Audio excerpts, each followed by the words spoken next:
ಚಿತ್ರರಂಗದ ಅಂಬಿಗೆ ಇವತ್ತು ಶ್ರದ್ಧಾಂಜಲಿ ನಡೀತಾ ಇದೆ. ಸುಮಲತಾ, ಮುಖ್ಯಮಂತ್ರಿ ಎಚ್ ಡಿ ಕುಮಾರಸ್ವಾಮಿ ಅವರು ಭಾಗಿಯಾಗಿದ್ದಾರೆ. ಜೊತೆಗೆ ಮಾಜಿ ಮುಖ್ಯಮಂತ್ರಿ ಸಿದ್ದರಾಮಯ್ಯನವರು ಕೂಡ ಇದ್ದಾರೆ. ಎದುರಿಗಿದ್ಲು ಕೂಡ ಮಾತಾಡಲಿಲ್ಲ ಅಲ್ಲಿ ಭಾವ ಮಾವೈದ್ರು. ಕಾರ್ಯಕ್ರಮದಲ್ಲಿ ಫಿಲ್ಮ್ ಚೇಂಬರ್ ಅಧ್ಯಕ್ಷ ಚಿನ್ನೇಗೌಡರು, ಅಂಬಿ ಪತ್ನಿ, ಅವರ ಪುತ್ರ ಅಭಿಷೇಕ್ ಗೌಡ, ಶಿವಣ್ಣ, ಅಪ್ಪು, ಯಶ್, ದರ್ಶನ್, ಸುದೀಪ್, ಜೈ ಜಗದೀಶ್, ದೊಡ್ಡಣ್ಣ ಸೇರಿದಂತೆ ಚಿತ್ರರಂಗದ ಎಲ್ಲ ಗಣ್ಯರು ಕೂಡ ಅಲ್ಲಿ ಭಾಗವಹಿಸಿದ್ದಾರೆ. ಮುಖ್ಯಮಂತ್ರಿಗಳು, ಕೆಪಿಸಿಸಿ ಅಧ್ಯಕ್ಷರು ವಿ ಸೋಮಣ್ಣನವರು ಸೇರಿದಂತೆ ಹಲವು ಶಾಸಕರು ಕೂಡ ಭಾಗಿಯಾಗಿದ್ದಾರೆ. ಸಿನಿಮಾ ರಂಗ ಮತ್ತು ರಾಜಕೀಯ ರಂಗದ ಗಣ್ಯರು ಅಂಬರೀಷ್ ಅವರ ಜೊತೆಗೆ ಕಳೆದಂತಹ ಕ್ಷಣಗಳನ್ನು ಮೆಲುಕು ಹಾಕುತ್ತಾ ತಮ್ಮ ನೆನಪಿನ ಬುತ್ತಿಯನ್ನು ಬೆಚ್ಚಿಟ್ಟಿದ್ದಾರೆ.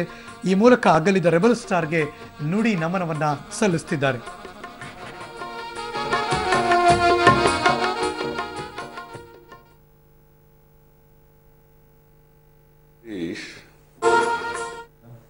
ಎದೆ ತಿಳಿಗೊಳದಗಲ ಭಾವ ಶುದ್ಧ ಸ್ಫಟಿಕ ಬೆಳದಿಂಗಳಂತೆ ಇಂತಹ ವ್ಯಕ್ತಿತ್ವವುಳ್ಳಂಥ ಅಂಬರೀಷ್ ಅವರಿಗೆ ಮತ್ತೊಮ್ಮೆ ಶ್ರದ್ಧಾಂಜಲಿಯ ಭಾವಪೂರ್ಣ ನಮನಗಳನ್ನ ಸಲ್ಲಿಸ್ತಾ ನನ್ನ ಮಾತುಗಳನ್ನ ಮುಗಿಸ್ತೇನೆ. ಜೈ ಶ್ರೀ.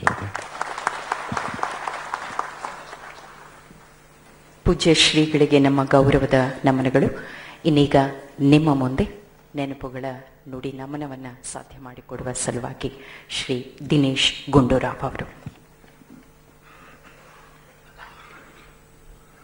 ಪೂಜ್ಯ ಸ್ವಾಮೀಜಿಯವರ ಆಶೀರ್ವಾದವನ್ನು ಕೋರುತ್ತಾ ಅಂಬರೀಷ್ರವರ ಈ ಒಂದು ಶ್ರದ್ಧಾಂಜಲಿಯ ಸಭೆ ಬಹುಶಃ ಈ ದಿನ ಬಂದಿರತಕ್ಕಂಥದ್ದೇ ಒಂದು ಅತ್ಯಂತ ನೋವಿನ ಸಂಗತಿ. ಏಕೆಂದರೆ ಅಂಬರೀಷ್ ಅವರು ಬದುಕನ್ನು ಪ್ರೀತಿಸ್ತಕ್ಕಂಥ ಒಬ್ಬ ವ್ಯಕ್ತಿಯಾಗಿದ್ದರು.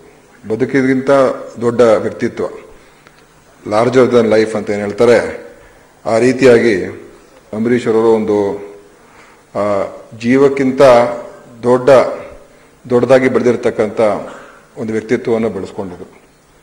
ಆದ್ದರಿಂದ ಅವರು ಮಾಡಿರ್ತಕ್ಕಂಥ ಜೀವನದಲ್ಲಿ ಯಾವುದೇ ಒಂದು ಕೆಲಸ ಕೈ ಹಾಕಿದಾಗ